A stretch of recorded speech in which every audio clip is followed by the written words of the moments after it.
প্রয়াত কথাসাহিত্যিক হুমায়ুন আহমেদের স্ত্রী অভিনেত্রী মেহের আফরোজ শাওনকে গ্রেফতার করেছে গোয়েন্দা পুলিশ। বৃহস্পতিবার রাতে ধানমন্ডি থেকে তাকে গ্রেফতার করা হয়েছে বলে জানিয়েছে ডিএমপির গোয়েন্দা শাখা।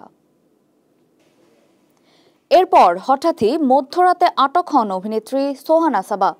আটকের পর রাজধানীর মিন্টো রোডে অবস্থিত ঢাকা মহানগর গোয়েন্দা পুলিশের কার্যালয়ে নেওয়া হয়েছে।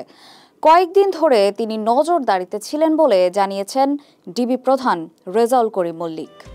অভিনেত্রী ও নির্মাতা মেহের আফরোজ শাওনের পর এবার রাষ্ট্রবিরোধী ষড়যন্ত্রে জড়িত থাকার অভিযোগে অভিনেত্রী সোহানা সাবাকে গ্রেফতার করা হয়েছে। ৬ ফেব্রুয়ারি দিবাগত রাত 12:30টার দিকে ধানমন্ডি থেকে তাকে গ্রেফতার করা হয়।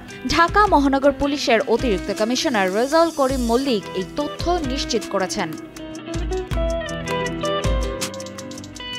এর আগে একই দিনে একই এলাকা থেকে সন্ধ্যা 7টার দিকে আটক হন অভিনেত্রী ও গায়িকা মেহের আফরোজ শাওন। তাকে ডিবি কার্যালয়ে জিজ্ঞাসাবাদ করা হচ্ছে। সাবা ও শাওন দুজনেই আওয়ামী লীগের রাজনীতির সঙ্গে যুক্ত, দলটির মনোনয়নও চেয়েছিলেন। ডিবির প্রধান রেজাউল করিম মল্লিক বলেন, অভিনেত্রী সোহানা সাবার বিরুদ্ধে দেশবিরোধী ষড়যন্ত্রের অভিযোগ রয়েছে। তিনি বলেন, অভিনেত্রী শাওনের পর সোহানা সাবা আমাদের নজরদারিতে ছিলেন।